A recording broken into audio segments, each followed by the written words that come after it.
So yesterday, the Chicago Bulls ended up beating the Toronto Raptors in an upset in the play-in tournament to face the Miami Heat on Friday's game to get the number 8 seed to face Milwaukee in the playoffs.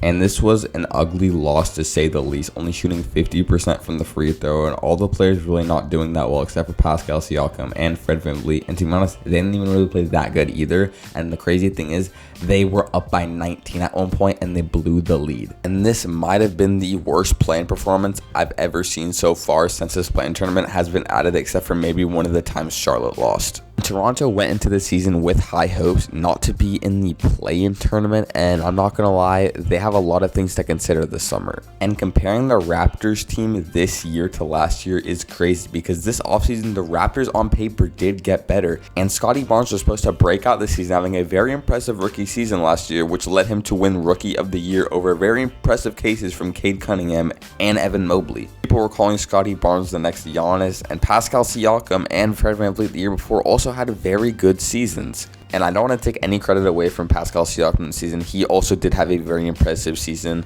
but the rest of the Raptors just didn't. I mean, Fred VanVleet was very inefficient this year, and he's always going to be a liability on the defense because of his size. Scottie Barnes, very disappointing season. We thought he was going to take some huge steps. He had one of the worst true shooting percentages in the league this year. They added Otto Porter, who was supposed to make a big change and really didn't do anything for them this season. Thad Young, Chris Boucher battled injuries and didn't really impact the team that much. And OG Anunoby did have a good year. And they added Jakob Poeltl, which did help them. But again, what did it really amount to? They missed the playoffs. And honestly, I think after this year, Nick Nurse should go. They've been considering leaving him for a while because one year he'll do bad, one year he'll get him to top 4 seed, and then they end up losing in the first or second round anyways. They really haven't done anything since Kawhi left. They had one good year where they're in the 2 seed in the bubble, but then they ended up losing to the Celtics in 7. Then the next year, they missed the playoffs. The year before, they lost in the first round of the 76ers, and then this year, they didn't make the playoffs. Do I think Nick Nurse is a bad coach? No, not at all. I think Nick Nurse is a good coach, but he just doesn't fit with the Raptors team anymore. And I think the Raptors should definitely try to pursue Ime Udoka this offseason. I would way rather have him for this team than Nick Nurse. And if I'm Nick Nurse, I wouldn't be against it either. He can easily get a head coaching job at this offseason too. So I do think the move that should be made this offseason out of any move, and it is to get rid of Nick Nurse. He is not the leader of all problems, but I feel like getting rid of him will definitely set a foundation for this team. And they also need to get rid of Fred VanVleet and get a real guard on that team. Fred VanVleet's just not going to cut it, and they don't really have any other good guard on that team. And if there's any chance, like any shot ever, they should go all in on James Harden. But I don't really think that's going to work.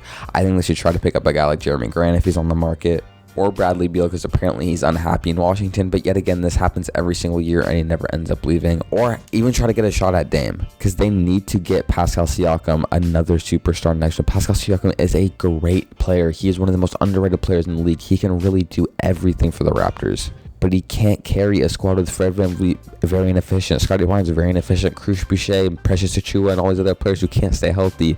And then the only player that's actually contributing well is OG Anunoby. That's not a winning formula for basketball. I don't think Pascal Siakam is going to want to stay there if they keep the same roster. And if they can't really do anything, honestly, the Raptors should try to consider trading Pascal Siakam. And I know this might sound crazy, but you have Scottie Barnes who you have to believe in. You have to start getting young guys.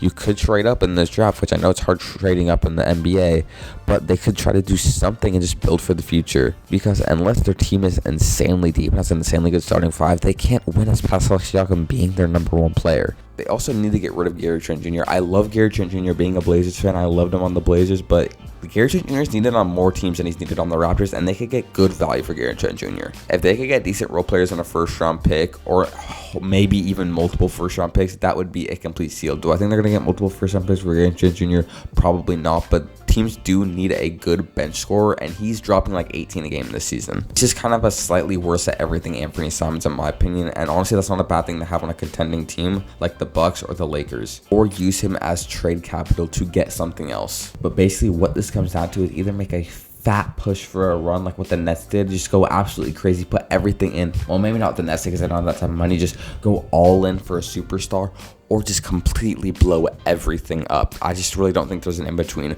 Staying as a mid-tier team isn't going to do anything with Nick Nurse. Nick Nurse, I think, wants bigger things. I think Toronto wants bigger things. So I just they think to separate.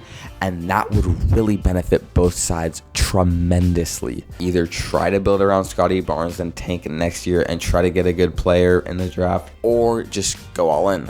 I just really don't think there's an in-between, because I know a superstar is going to be up on the market this offseason, because there are a lot of teams with a lot of things on the line, and I guarantee at least 1 or 2 superstars are going to want to get out of their team. And the Raptors are going to want to capitalize off of that. Hell, maybe they can even get Kyrie or something. That would be very beneficial. Kyrie and Pascal Siakam's games, I think, would complement each other very, very well. But there's definitely going to need roster changes for that team, because that roster is just not built well at all. I'm going to be honest. Also, another main thing is they need to get rid of Fred VanVleet. That is what I do think the Raptors need to do. If you want me to do this any other team, just comment down below. It's my first long form video ever, so comment down below what you think. Give me any criticisms, and thanks for watching.